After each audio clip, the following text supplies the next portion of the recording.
Quill was doing his thing, know what I mean, and Head was doing his thing separately, know what I mean. Head had a nice little freestyle too. He threw our name in that drill too. Like, I forget what beat he was rapping on, but he flipped the Flyboy shit too, know what I mean, and threw everybody's name in it. So at that time we had a couple people throw our name in the rap, like Young Hot had the joint with our name in it, like a couple people did. So, you know, that was a crazy little time with that too, like side note, I mean. But back then, like I was saying, Quill had both doing their thing separately. I mean, at this time, like 2011, this one, we did the Silverback block, like I said, with Quill. And another situation too was with the Silverback 2 joint, I forgot to mention was, then still we had that footage of Silverback 1. A lot of people was talking shit, like I said, going at Meek, and they was going through their little shit. One little thing I did get with Meek was on Silverback 2. He actually wanted to respond to them to what people were saying on Silverback 1 end. I mean, some of the stuff he was hearing first from Quilly and Head and a couple other people. I think he was going through it with LP at this time too. Like, so it was a couple people talking shit about Meek and to Meek. I mean, so on Silverback 1, we got a little drop from him where he just said he's hating because he mad because he hating. That was his little line he was saying at that time, pretty much speaking on them and whoever else was hating on him. One question before we leave, man. Is you niggas hating because you mad? Is you mad because you hating, man? But on Silverback 2 time, when this came around, Meek actually reached out and was like, yo, I mean, y'all niggas on there talking, basically, long story short, like niggas on there talking shit, saying this, that, and the third, I mean, won't you come get me? Like, I mean, come down, get me. Like, I mean, I want to talk my shit on that joint. He's like, so I'm like, yeah, it's whatever. Like, I mean, like, for sure. Like, he was like, yeah, I'm having a little mixtape release party. I forget which one. It was like Flamers 1.5 or Flamers 2.5. One of them joints. He still was Charlie Mack at this time. He's like, yeah, I'm doing a little release party. Come down, I mean, get some footage of me. So, man, Face had went down there and shit. And, you know, and he was rapping, like playing some of the songs from the tape machine. He was rapping, you know what I mean? And we threw the camera on him. He was rapping some of the songs. And at some point, I mean, like, it was a couple other people there recording too. At some point, he started going directly at, like, he had one of them songs. I think he was probably dissing Head or one of, he ain't say nobody's name. I think he was probably dissing Head or Quill, one of them in this joint. And he started directing the raps to them, like, in the camera, like saying it in the camera. And then he had said some shit at the end of one of the verses, like he said some shit like, these niggas is dead, Silverback, these niggas is dead. I mean, basically talking about whoever, I mean, was hating on him, he was going through it with at the time. You know what I mean? Like, whoever he's going through at the time, like I said, mainly Quill and Head. Like I said, LP was going at him at the time too, like, and a couple other people. I mean, so that was a crazy little joint for that DVD. Then fast forward some time later, so I'm guessing like later on that year, at the bottom of that year or earlier the next year. I mean, I might be getting a little dates a little off. Like I said, this shit was a minute ago. So at some point in time, either during that year or early next year, he had separated from Charlie Mack. You know, they had went through something. So he had separated from them and was doing his own thing. At some point, he ended up signing with Rose. So I believe he signed with Rose in like 2011, 2012, something like that. So he was on that type time at the time where Quill was at known studio. I mean, doing his thing, getting the ball rolling, putting music out, recording heavy and all that. So we was, like I said, being so we was around, we was able to get the music with him. I mean, we did some blogs with him, gave you some crazy freestyles. I mean, on our joint, gave a crazy little freestyle on the camera and shit. I mean, that we used for our blog and our DVD or something like that. So yeah, and then we did another little blog joint where we was down there on it was H and Stro birthday. I got this birthday on the same day. So we had a little, I mean, little listening joint down there. I mean, a couple females was there. We didn't really put them on camera like that, but there's a couple females there, and it was us and Quill. So that just goes to show you, it was all out. It was a couple of us, I mean, a couple of our homies, and Quill was there. I mean, like, And a couple females was there that we fuck with, that we was cool with. I mean, like, that fuck with us. So a small little John for their birthday type shit. Just listening to some of the tracks that was lead. I mean, drinking and vibing and shit. You know what I mean? So that just goes to show what type time we was on at that time. I mean, now with the Meek beef, you know, like I said, it was so long ago. But, you know, it's different little layers and different little stories and different stuff that happened and transpired with that whole situation. But Quilly and Meek had supposed to squash the beef. So they supposed to squash the beef and they supposed to have met at Fridays or something like that. And something happened there. I forget, like I said, it was so long ago, but they mentioned this stuff. They talked about it in like raps or different blogs and stuff. Eric, if you was around at the time, then you probably remember it better than I do off top. But I know they met at Fridays and they supposed to squash it, but it didn't go right. And then they ran into each other at a bowling alley or something like that. And it was like some O'Malley had some words with one of Quilly people's, like Dev or somebody like that. Or this might have all been Fridays. I don't know. I think it was, I don't know if it was two separate occasions or one occasion. Like I said, it was so long ago. But I know it was a situation where they definitely met at Fridays. And something happened. I don't think a fight or nothing happened, but they was like arguing or something. They supposed to squash it. I don't think it happened, or they did squash it, but later somebody said something. I can't remember. And then it was like Quilly supposed to have burnt O'Malley for some work or something like that. O'Malley supposed to have gave him some work. And Quilly didn't pay him, so that was another little thing they was talking about in the mix of that beef. So, you know, that was a little crazy little time and a lot of little stuff that happened around that whole Quilly and Meek shit back in the day. I mean, and at some point, you know, Meek ended up catching that case, 2007. You know, he had sat down for a little second behind that before he was able to, you know, get the bail money. Then, you know, when he came home, that's when he separated from headshots and all that because of that whole discrepancy with the bail money. Then, you know, fast forward 2008, you had the Grand Hustle affiliation, you know, tip stamping him and all that. And then 2009, he come with the hottest in the city joint going there at Quilly, like. So that was kind of how that went. This fallout we had was around like 2011, 2012. Like I said, when I did the Silverback 2 content, I filmed both of them. I filmed them separately. I mean, so according to Quill, and I think had confirmed this, they had a little tension or something like that before this. They weren't really fucking with each other like that.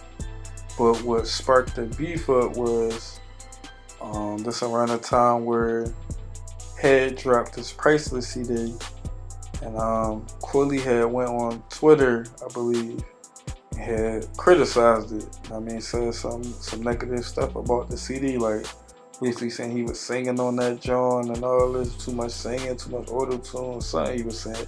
Just was saying some negative stuff about the CD.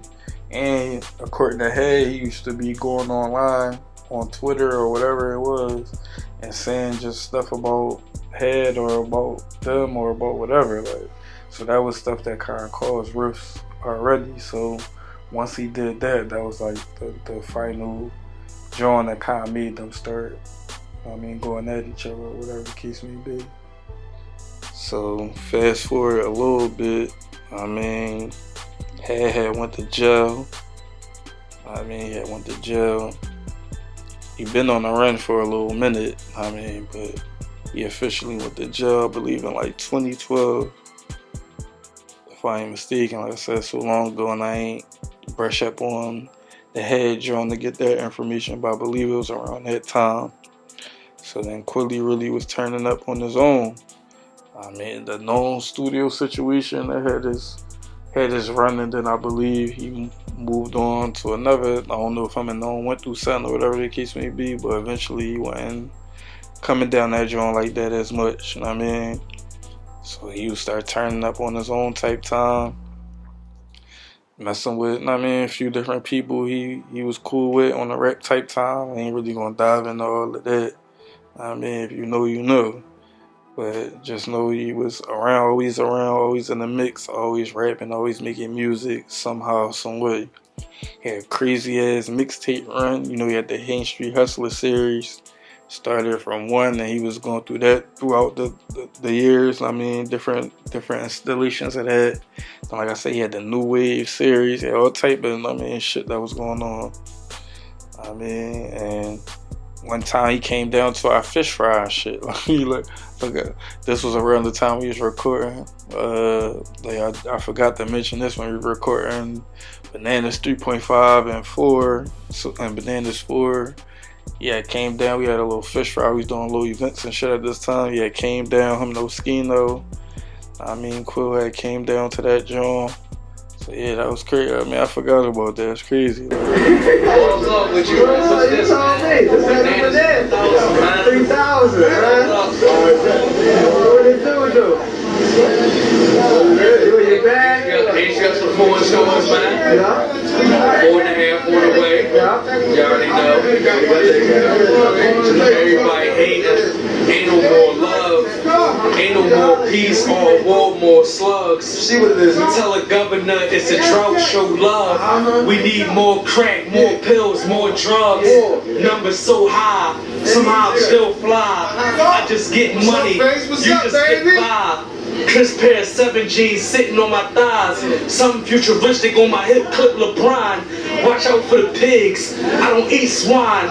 Listen for a line while I lake my salon. Put it on the line, I ain't trying to do no time. I ain't worried about no bitch up that brick in my mom. Yeah, I can spit a couple rhymes or make a couple stacks off just a couple dimes. Money fast forward, money don't rewind. If you play with my money, put a pause on your grind, nigga. Bullets ejecting out the 9. Fuck eating the cheese, these niggas is eating swine. I ain't even on, I ain't even signed. I ain't got a deal, but I'm on these niggas' minds. More than my tweaks, more than my peace. Them haters hit the Hain Street Hustler and they sleep. Rather I'm with the club or I'm one gun deep. They gon' have to dig him like the smash frog if he leap. Flows in the stores, O's in the street. Hoes on my meat, polo to the feet.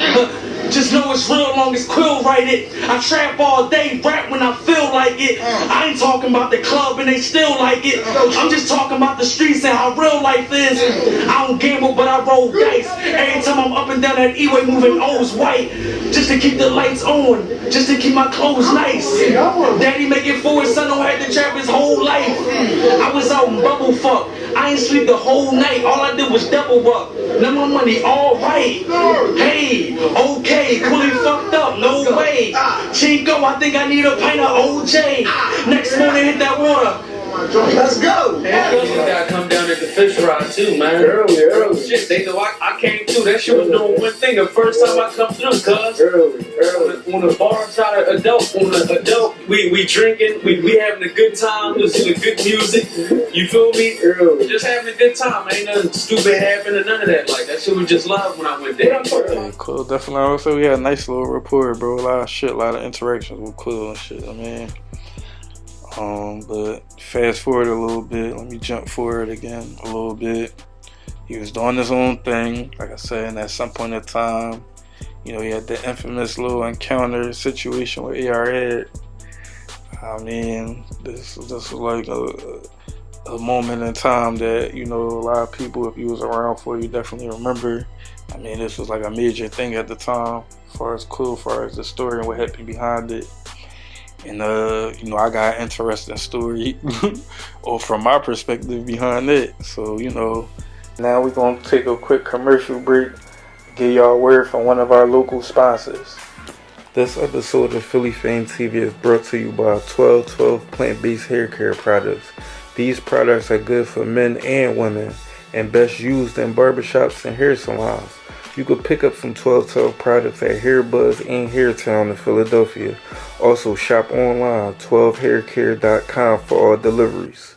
Now back to regular scheduled programming. And everybody, like I said, everybody know he had the little situation with Eb or whatever. It had stemmed from, cause had, Eb tight with Meek and all that, and Quill was going through with Meek, and had, like I said, the time had and Meek Had and Quilly was going at it with Meek. So, you know, Ed was doing a little just when Ed was starting to come along, get his reign, get his name popping. You know, he used to be popping his little shit. I mean, talking about whatever. Like, you know, Ed. Like, you know, Ed.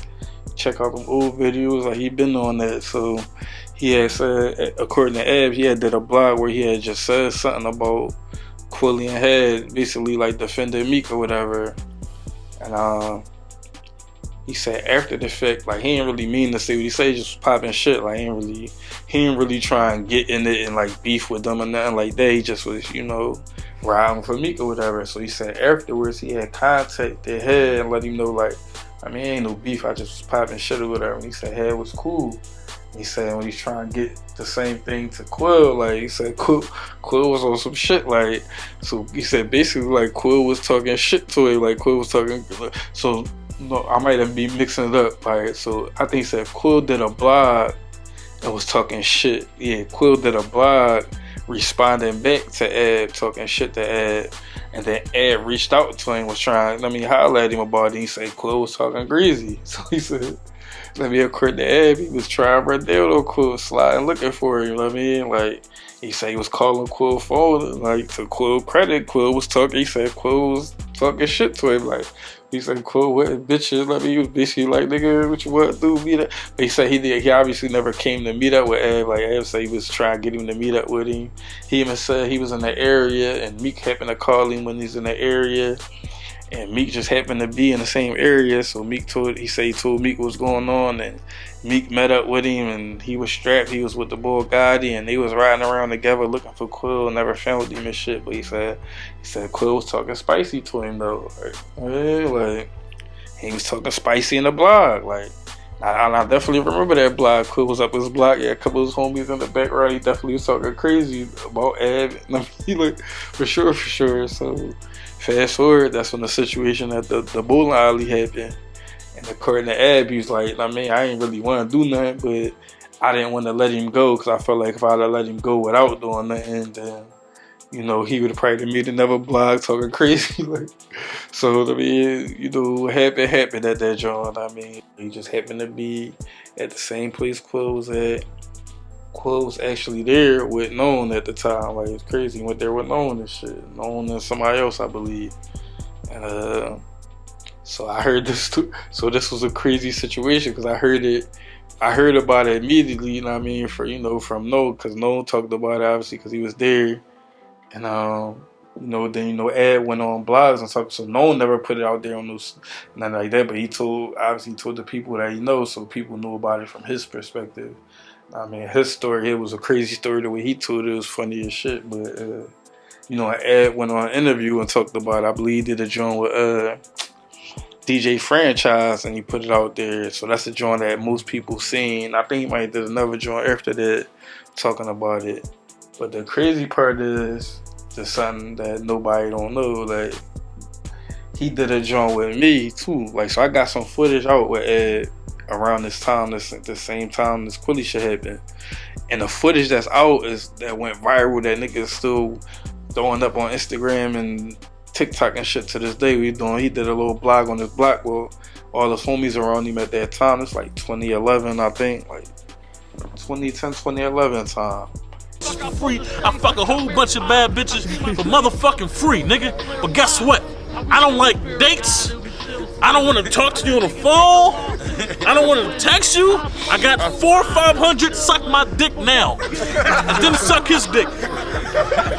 Niggas say AR talking about he trick. I don't like texting. I don't want to talk to the bitch on the phone. I don't want to meet. I don't want to go to Fridays Outback Steakhouse. Listen, I got a nickel. Come over, eat my cock. Or when you get over here, I'm gonna propose that to you. Listen, I got monkey. What do you want for you to suck my dick right now? He had talked about, he want to have a bottle buying contest with niggas in the city, and he be paying chicks to suck it. Whatever. He said a whole lot of crazy stuff in that joint. So that joint went up. It's one of his crazy interviews from at that time that people fuck with to this day. Like, but in that same interview, he had talked about the shit with Quilly. The situation with Quilly. Now, if you could imagine, for those who saw the interview that I'm talking about, where he was talking shit, popping shit about the bottle buying contest and how he be paying chicks to suck him off and all, just throwing money, you know. If you can, so you can imagine the energy that he had when he was talking about the Quilly shit. Mind you, it's Ab, that's my guy. We got a crazy rapport, been doing content for years. So when he get on my camera, his energy and how he give it up be different than when he be on these other cameras, other platforms. So when he was doing it with DJ Franchise, it was more like chill, relax. He still was telling a story, but he wasn't telling it like all the way in his bag. Like he had the energy on my camera when he did that blog. So he had some, so the way he told the story on my camera was so crazy, bro. But mind you, all his homies out there, he had all these niggas. I mean, he was pretty much telling the story, entertaining them in a crazy, entertaining way. So he was saying shit that he ain't say in that other joint. Like he was giving up more details. He was telling it the more crazy. He told that joint was so crazy to the point where I had to call Quill after that joint because, like I said, I had a rapport with Quill. I mean, like I ain't had nothing to do with the situation, obviously, but the way he went in on Quill and the shit that he was saying, like I just pretty much had to warn Quill, like, bro, this joint, because he already put a drawing out, so it's like I had to let Quill. I think that was out first. I think it was out first. If I ain't mistaken, that drawing was out first. If I ain't mistaken, I could be mistaken. I might. I mean, so let me not say that. So I don't know if DJ Franchise John was out at the time I got that footage yet or not. I'm not sure, but I know I basically reached out to Quill and was letting you know, like, yo, Ed, he was talking about the situation. I mean, so this footage, basically like trying to give him a heads up, cause I was planning on putting the footage out, like, cause it's Ed, and he just tell me, like, so I felt like, man, like, just let Ed be Ed, like, talk his shit, like. But I ain't expect him to go that far with it. But so when I talked to Quill kind of made me feel bad about this shit. So he's like, damn, bro, like, on type something like, yo, bro, we cool, bro, like, supposed to be cool. I ain't never do nothing to y'all, fuck with y'all, like, why are you doing that to me? Or basically, like, why would you do that to me? Like, type shit, like, put that footage out there and make him look a kind of way. So, I mean, I kind of felt bad about, like, damn, like, because he definitely ain't never do nothing to me, you know what I mean? Like, we was cool, so that's probably why I gave him the courtesy to call him. But once we had that conversation, I was like, all right, I ain't gonna put that shit out, I mean, type shit, like. So that was the end of the conversation. Then after that, him and Ab had talked right after that. And so then Ab called me right after that, like, and let me know, like, yeah, man, me and Quill just talked, know what I mean, we squashed that shit, like. So don't put that part of the footage out. Don't, the shit I was talking about, you don't even put that out. So I put everything else out, but not that part. I cut that part out. So nobody never seen that part. Nobody never heard what he said. Except for the people that was there, which was his homies, and they already heard the story already. So So that was a crazy time, because that's a situation that everybody knew about, but nobody knew about that footage, because that footage would have came up, man, like, he definitely was, he would have probably forced Quill hand to do, Quill probably could have started this, I don't know, like, maybe, I don't know, but he was animated and funny. I don't want to say, like, he was saying something too serious. It was just the way he was telling the story. It was just made Quill look a kind of way more than it already did with the story that was already out there, pretty much, but like I said, long story short, they ended up squashing the beef, so the footage never came out. So then that's why y'all seen, like, at some time after that, you seen Quill, like, fucking with them, like, and then you seen, like, a discrepancy with that situation as far as, like, to the extent to where he was fucking with him, because, Quill tell his side and OBH got their perspective of it, so, a discrepancy was there. Was Quill was basically saying, like, he was fucking with Ed, so he was affiliated with them, but he wasn't really an official member and all that. So he just was, fucking with them for the time being and shit like that. Because he fucked with Ed. But on OBH perspective, because if y'all remember, like, Ed had went to jail at this time. Next week did the boot camp shit. He had came home with he was skinny, he had the bear face and all that, so he had went away for a period of time. So according to, like, some of the OBH members and shit like that, they were saying, like, when Ab got, like, Quill was fucking with them, he was there with them, but then when Ab got booked, I mean, he wasn't really a part of it like that no more. So that's kind of like their perspective or whatever the case may be. But, you know, at some point in time, like I said, with this, I might be getting the timeline a little off. Like I said, the story long, Quill's story long as shit, and I ain't really trying, dig into every specific thing. And I mean, it was so long ago that, you know, some of the dates might be a little off. So, you know, but I believe, you know, around the same time Quill had got locked up at some point in the time. And, you know, there was a lot of people saying, like, his case was looking bad, because I think he got locked up with some guns and some work in a county somewhere and shit. Like, man, like, so, you know, it was rumors on the streets, like, yeah, it was looking bad for Quill because of what they got caught with and what he got caught with, whatever the case may be. And I believe this is the situation with Bang Bang, when him and Bang Bang got locked up together. I believe it's that situation. I had court a case. Quilly was actually my co-defendant. We had court a case and shit. We was fighting the case for like 4 years on the street. And I think Bang Bang had took something, like, whatever they got caught, they got caught in a car or some shit. And Bang Bang had claimed, like, some of the shit, so that Quill ain't have to, or Quill was supposed to. I forget exactly how it went, but I heard, if I recall correctly, Bang Bang had claimed some of that shit, and Quill ain't. So Quill's situation wasn't as bad, I mean, because Bang Bang had claimed some of that shit for him, or whatever the case may be. But, so cool. I mean, that's where he took the Shaka Johnson shit, always screaming his lawyer shit, so. I mean, so I think this was that situation at that time. So he ended up coming home from that. So at some point in time, he ended up getting down on deck. Like I said, I skipped over a lot of shit because I said it was a long ass timeline of Quill shit. So I'm just trying to hit the most important, you know, milestones that I've seen throughout his career. So the on deck situation, as we all know, you know, on deck, you know, they got E, Reds from behind this. This was Spado. I mean, Spado had came home, and then he became a part of that. You know, he from Nicetown. He got ties with them from back in the day. So he became a part of that situation. It was on like manager, A&R type time. So he was like, you know, running a lot of that stuff with Quill, and they had City Romanecki. I think they had another artist too, like. But Quill was obviously the main guy over there, you know what I mean?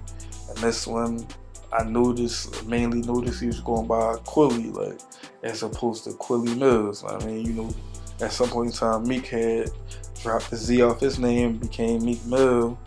And, you know, at some point, Quilly had dropped the Millz and just became Quilly. So, you know, it was a lot of, you know, some rumors about them changing their name because of each other. I never heard either one of them confirm it. But, you know, it was rumored that Meek dropped the Z off his name, so he didn't want to have to be, and, you know, compared to Quilly.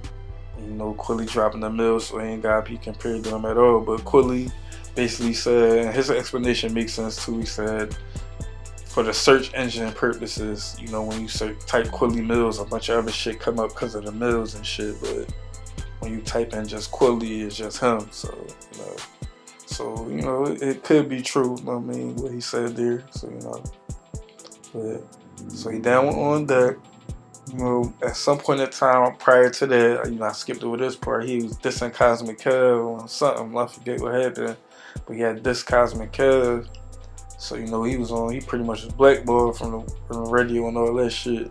Then at some point he had called in and apologized on air, so, to Cosmic Kev, so now he back good with Kev. So now that he down on that, I mean, he got that ball rolling. I mean, he come with the giant real one. I mean, his biggest song. I mean, he had a lot of songs on his mixtapes. He had mixtape bangers and all of that. But that's like his first official single. I mean, that everybody can associate with him and this new era, this new time, pumping on the radio. So this is a new thing for him. So real one was doing his thing. I mean, he was on the radio rolling. He had the video for it. He was getting shows. He was running around doing this thing with the real one, John. So Quilly, looking good for him. And at some point in time, you know, the viral video surfaced. You show him getting, hands and stuff put on him in the studio. I mean, he eventually spoke on, you know, that situation or whatever the case may be later on, saying how he had stole some bread, whatever the case may be. I think he did this interview on Say Cheese. Say he stole like 50,000 or something like that, so that's why they had between whatever the case may be. I mean, so yeah, so he had a crazy run like with the music, but he also had a couple of things happen to him too, like on the personal side that was crazy at this time. Like, so he had Real One Rocking, doing all this shit, getting spins, he getting shows, he getting money. I mean, he on another break and another level now as far as artists. How his artistry go, he talking to labels, trying to get distribution deal for their situation, trying to get Quilly going and out there. And then like I said, the studio situation happened where he get, I mean, they do him how they do him in the studio.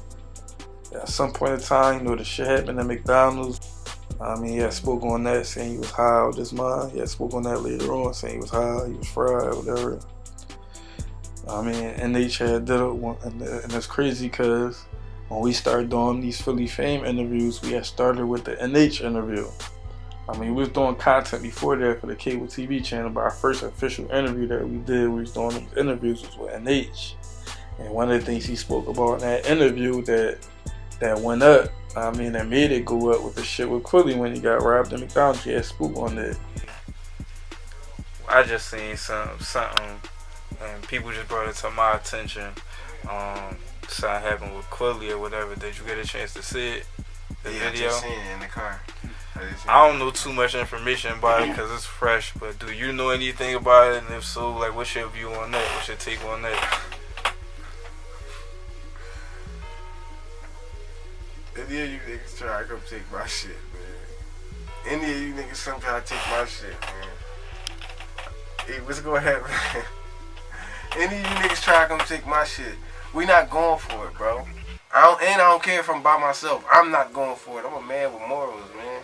Or y'all, even if y'all get it, it ain't gonna go down the way that shit went down in there. That shit was like, god damn, a baby could have took that joint if that was him. You know what I mean? Like that shit. I mean, like, god damn, dog. Like, I mean, but Quilly bounced back. He bounced back from everything. I don't give a fuck what happened to him. I don't give a fuck what happened to him. He'll bounce back. He gonna find a way to bounce back. He the motherfucking Terminator of fucking underground rap. He always find a way back. I mean, you can do anything to him. He find his way back, and you'll be liking him again. You know what I mean? On some real shit. You know what I mean? So either way you want to take it, that's how that shit gonna go, bro. Real shit. That's how that shit gonna go. And I mean, you know, and I had posted that clip on a page, and Quilly had commented on that, basically like, I mean, bigging up NH for saying what he said. Like, even though NH said, he pretty much, I mean, said Quilly, you know what I mean, like, just let boy take it, like it wasn't nothing with no resist. He basically spoke on what he saw, but then at the same time gave Quilly credit for him being a good rapper. Nobody can take it away from him and all that. So that's what Quilly was commenting on. And him and Quilly had spoke, you know, about that. They had spoke on the phone about that, and he was good. Cause, you know, some people took it as NH was dissing him, and you know, it's easy to see, like, I mean, from Quill's perspective, if he felt that way, like NH might throw a shot at him, whatever. But initially, Quill ain't feel like that. He was bigging him up, so you know, some people took it like, damn, NH was dissing him, like. So him and Quill had talked, and he had, you know, squashed that easily, wasn't nothing. Like. And at some point in time, Quill ended up getting shot. I mean, he spoke on that later on too, but I definitely remember posting about it. And I mean, one of the first blogs to post about him getting shot once we got the news or whatever the case may be. And that was a crazy. So that's all I mean. Like, see, like it was just like a crazy little time. I don't know if this was all like the same year or back-to-back years, but it's definitely all around the same time frame, if I ain't mistaken. Like, I mean, so that was just like a crazy little crazy little string of things that happened to him, but he bounced back. That's one thing they said, like, no matter what happened to him, like, always bounced back. He always, he always recovered from it. Don't matter what nobody do to him or happened to him, so he bounced back from all of that. I mean, like, so eventually at some point in time, you know, Yeah, got that Funk Flex freestyle joint. And that was a crazy look for Quill. Like I said, after all he been through, I mean, and all he was, work he was doing, all the projects he was doing. This was a crazy look for him to get, because you know the Funk Flex freestyles for the top people in the game, top spitters and all that. Like, so for Quilly to get that look, that was major. And he even spoke on like how hard it was for him to get the look, because he said Flex was trying to reach out to him, but he didn't have his number, so he was trying to go through different people in the city who he thought might have Quill number, and like niggas wasn't trying to make that connection. Niggas wasn't trying to pass off his number. So niggas wasn't trying. I forget exactly who he said he got in contact with that gave him the oop, but he definitely mentioned on some blog. I think he did a blog with my man Heavy Footage, if I ain't mistaken. He might have did a blog with him and Vop. I think they was talking about that, and he said how it was hard for, niggas ain't want him to get that look, but he ended up getting it, and he ended up, bombing on that joint. And that joint that like currently today, like over damn near 3 million views, like 2.7 million, something like that. So yeah, he went up there and went crazy, and that joint went up. And he ended up coming back a little later on too. And they did like a little on the block joint, like Flex got these joints, little blogs and shit where he be on the block. And got niggas that he be chopping up with, doing little interviews, maybe spitting some bars, and he had Quilly on that joint too. Like, so Quilly definitely had, a nice little look and a nice little wave on the strength of that. So that was definitely a nice little milestone for him, a positive milestone for him, for sure. And, at some point, he was cool with Meek. They had that long rolling feud. And at some point, they was cool. I forget exactly how they got cool, or whatever the case may be. But, Meek was shooting that video. I think he was shooting a video for Check. His song had Check, I believe. And they were shooting it down on Nerf, somewhere down on Nerf. And they took that picture with all of them in it. So they had a nice little rapport, for I forget exactly how long. They had linked up a couple times. They supposed to do a song, I believe too. Like, so that was a big moment for the city at that time, seeing them together. I think they got another flick together outside of that flick for the video, if I ain't mistaken.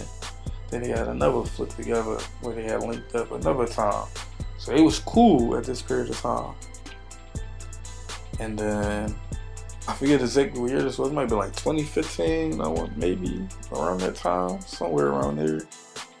And at some point, a little after that, the beef started back up. Two things happened. According to Quill, that made the beef start back up. Is at some point, Quill went through a bad period of him being on drugs heavy in public. Like, he always been talking about, taking perks and shit and taking shots, and he got bars for days about that for years. But at this period of time, he was going through it bad and going through it in public. Like, whereas though people was recording him and shit. So he said he had a video where he was being recorded. He was like nodding off on the steps, and it was posted on, like, I forget one of them platforms it was posted on. And he said Meek had commented on it like, "Leave Big Quill alone, ha ha ha," some shit like that. So Quill kind of felt like he was bidding on it. So that kind of, obviously made Quill feel some type of way. And another thing that happened was Meek had the Uptown song with F.A.M.E. And he was talking about doing the video for that joint.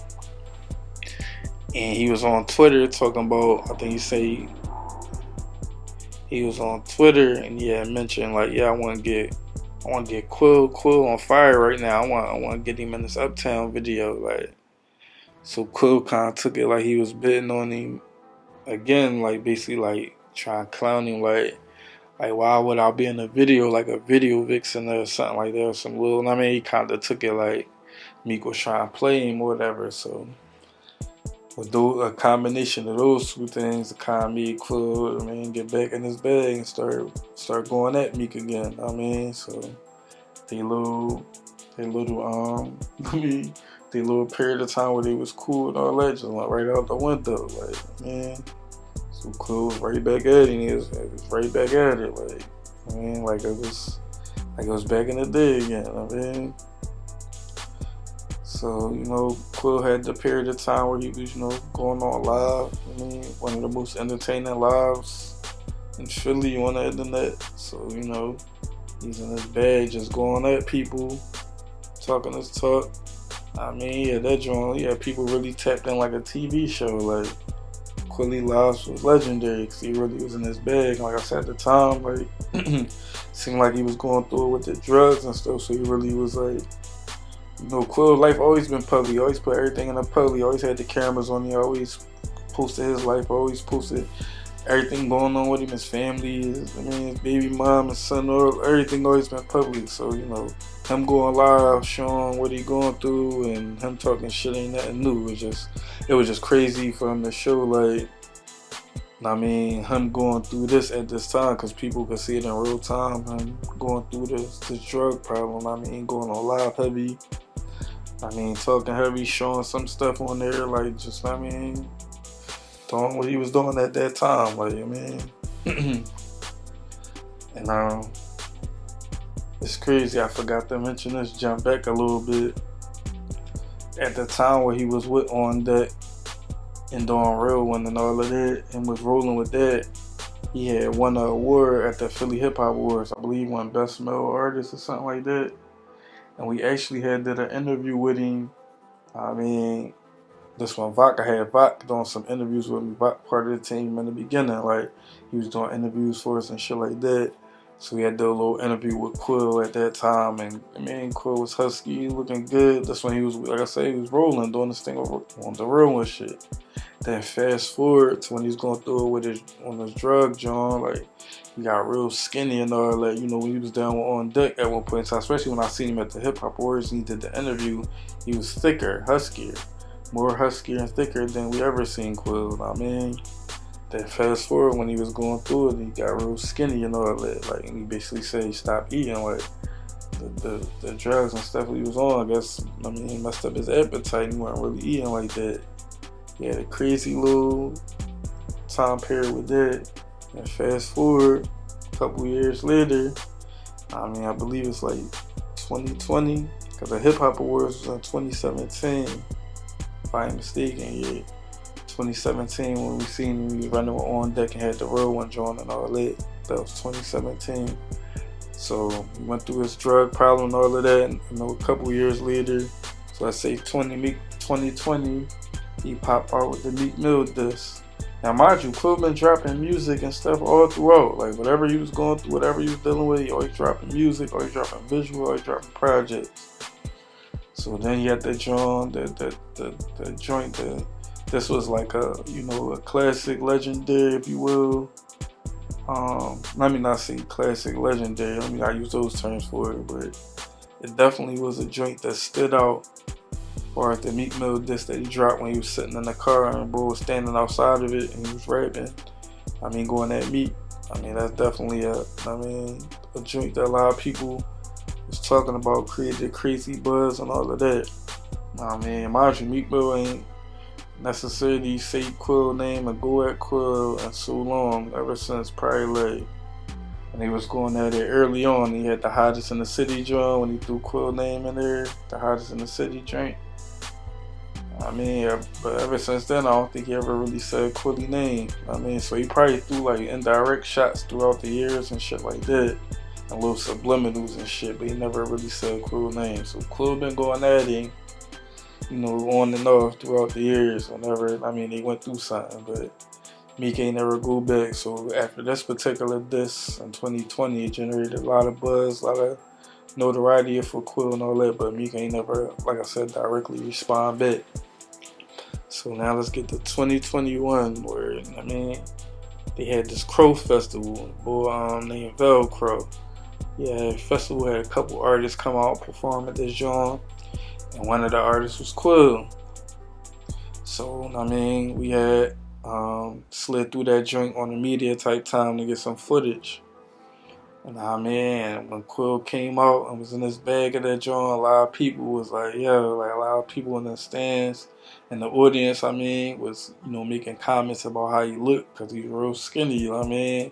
And he was in his bag of that joint, so it looked like he was obviously, you know what I mean, lit on something, you know what I mean? So a lot of people in the comments was making comments, like when it got posted on social media and on YouTube. A lot of people was commenting about his appearance because you could see like he was obviously like, I mean, real skinny, more skinnier than what you usually see him. And he obviously looked like he was still on, I mean, going through it with the drug shit and all that. So this was 2021, like, I mean, he was at the Crow Festival and got the footage of him and all that. 2022, like, you know, you've been following Quill on the gram, do you know he been in his bed, back and forth with people, I mean, going through it. I mean, popping this shit on the gram. I mean, popping this shit on the lives and all that, dropping music. I mean, still dropping little songs here and there.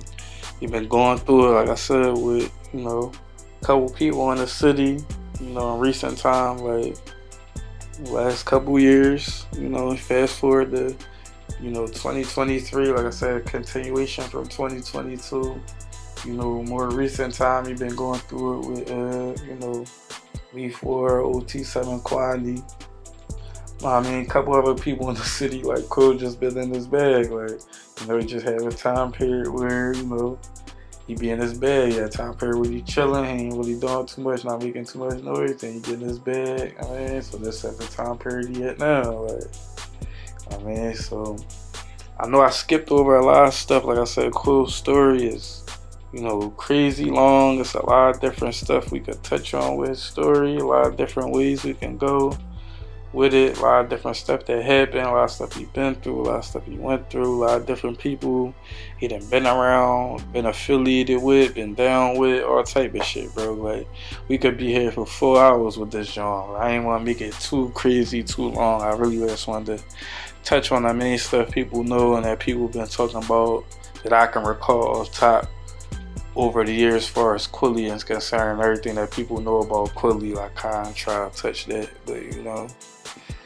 outside of all of that, I mean, one thing, like Anich said, and a lot of people say about Quill, you can't take away from him, bro. You've been a hell of a rapper since day one. Like, I mean, you've been one of them niggas, and you fast forward today, you still one of them niggas. Still, I mean, been popping it, still popping it. Crazy trendsetter with the lingo and all that. You know, when him and Head was running around, they definitely had a lot of influence, a lot of trendsetting ways and all of that. And fast forward, Quill got a lot of that now, like, as far as his lingo and stuff he say and how he carry it and all of that. Like, a lot of people follow Quill, and when he drop music, a lot of people be tapped down. A lot of people fuck with Quill, like. So aside of, you know, a lot of stuff that he himself would say he did a lot of, you know, nut shit in the past, I mean, that he take accountability for. He himself would say that, I mean, did some disloyal things in the past and all that. So a lot of stuff that happened to him, he would say himself that he deserved it. I mean, like, but all in all, like I said, you can't take away from the fact that he been a hot ass rapper. Like, from my perspective, I just feel like Quill always wanted to be a rapper. He always wanted to be lit. He always wanted to be one of them guys. He knew he had the talent. He knew he had the potential. He knew he had the, you know, the personality, the charisma and all of that. So he just was affiliating with different people and different situations that he felt could benefit him at the time and help him with what he was trying to do. I don't think he ever was trying to, like, work a regular job and do no shit like that. So he was, so a lot of people, like, the narrative and stuff say, like, Quilly was a squad hopper and a click hopper and all of that. Like, so I just view it as, like, he really just wanted to rap, bro, and he would fuck with whoever, I mean, at the time he felt like it was beneficial for him to do what he was trying to do. Like, I think just really wanted to be a rapper, and that's all he wanted to be. Like, I mean, that's kind of how I view that situation. And, you know, when it come to rapping, like I said, nobody could take that from him. He one of them. And he had heavy influence on, like, the younger generation that's popping now. Like I said, him and Leaf going through it, I mean, but he one of the first people that's known that did a song with Leaf. They got a song called, like, or a freestyle called like the North of Death or something like that from like 2017 or something like that. So just right before Leaf was really getting his weave. I mean, he had a little weave, but you know, before he really became Leaf Ward, like I mean, he did a song with Quilly. Even Core, you know, we mentioned he did an interview with Say Cheese where he mentioned that he paid Quill for a feature, and him paying Quill for that feature ended up changing his life, like, cause Quill was lit, he was the wave. So by Core doing a song with him, and Core, you know, Core talented, he could rap, so that gave him a different light. You know what I mean, it helped him out, helped boost his shit, and he went up from there, like. So that was on the strength of Quill, like. And you know, That's Ryder, that's one of the people he stamped and mentioned early on, like, 'cause he had a relationship with Quill, you know, personal relationship, and he can rap his ass off too. And Quill was one of the first people with a name. You know, he was on the joint with Cosmic Kev, he was on Live with Cosmic Kev, and Kev asked him about like who he like, or who two people or a couple people that he like, or somebody that he liked that can, I mean, that can kill it or whatever the case may be. And he mentioned That's Ryder and Leaf, like. And another one of your bids, you said you actually met Quilly as well on another separate situation. So was that before or after? Yeah, that was after me and Meek was booked and shit, whatever. Me and Quill was booked over the F and all that, whatever, you know what I'm saying? We was booked over the F, you know what I mean? So, man, we was on the same block, so we got cool like that and all that, whatever, you know what I'm saying? Like, that's how me and Quill met, you know what I mean? Okay. And then in recent time, he was on his live with DJ Cosmic Kev. Yeah. And Kev had asked him something to the extent like who the hottest spitter or one of the hottest spitters in the city right now. Yeah. And Quill said your name. Yeah. Bar for bar with them. Full with y'all, all three of y'all. I'm gonna keep it all the way a bean, man. No, keep it a bean. Ryder. And if my young boy Leaf Ward was home, Leaf Ward from West Philly. If Leaf Ward was home, I would say Leaf Ward. Okay, so all right, so I want to go with Ryder. All right, now listen. Ryder. I was locked up with him, and he's real. He's genuine. Okay, I know for sure he rock. I know how he carry it. He ain't never tell, and he know how to rap. And he not dirty. And he not dirty. All right, listen. The bars. Yeah, so I mean, I'm sure it's other people too. He done that for. He done features with. He done mention, or you know what I mean. He been affiliated with, and he boosted their wave just by fucking with Quill. Like, I mean, but that's a couple people off top for sure. Like, so Quill definitely one of the most influential people of this. I mean, of our time, of our era, as far as rappers. I mean, definitely one of the hottest of our era. Had the crazy run, longevity. He's still going, still rocking, still.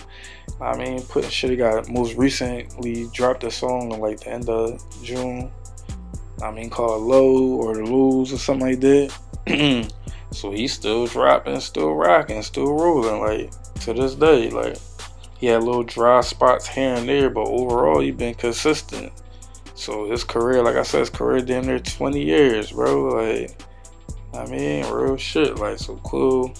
Crazy run, man. Consistency. I mean, definitely been putting on for the city.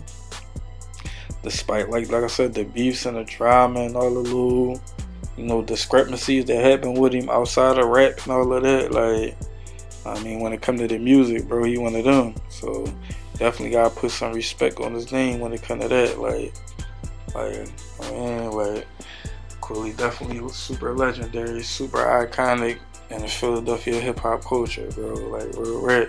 And nobody can take that from him regardless of how you feel about him personally, you know what I mean?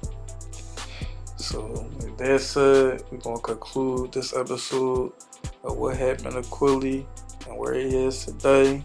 I believe he definitely don't live in Philly. He ain't been living in Philly for a while, if I ain't mistaken. He tap in here and there and be around still, but I don't think he live in the city. So he's somewhere living where he living at. He appeared to be doing fine. I mean, doing well for himself, living good. I mean, from what we can see, from what he be saying, I mean, like, he seem like he doing alright. He seem like he ain't stressing, he ain't worried. He seem like he doing okay for himself. Like, so at the end of the day, that's all you can ask for. Like I said, he had a period of time where he was looking bad off the drugs, but today he don't look bad. Like, he look good. He look like he doing a whole lot better. So, salute to Quill. He might still be doing it. I say he ain't still doing what he do, but he ain't looking like how he was looking before. So, he definitely tightened himself up for sure. Know what I mean? And hopefully he can keep up on that path, and stay up, right? I mean, because we seen, the results of it going the other way for people, especially, another rapper or a few rappers in the city we know about. I ain't even gonna mention, I mean, but, unfortunately, it could go the other way for him, but fortunately for him it didn't. Hopefully it don't, but salute to Quill. Shout out to y'all if y'all tuned in. Like I said, I might have got some of the timeline off with certain stuff. I jumped around a little bit in this joint, but this one of the hardest episodes I had to do, man, for sure. So, hopefully y'all followed it. Y'all appreciated it. Y'all fucking with it. And hopefully y'all stay tuned in and tapped in to the new episodes coming up that we got coming. If you ain't seen none of the old episodes, the previous episodes of this series or Philadelphia or any of the interviews we did before, make sure y'all tap in, man. We got plenty of videos on this channel, man, going all the way back to when we started back in 2014. So we damn near 10 years worth of content on this channel. So tap in, fuck with us. Appreciate all the support for those who've been supporting. Don't take it for granted. I'm gonna keep saying that for sure. In the meantime, we signing out. Philly F.A.M E TV. We out here.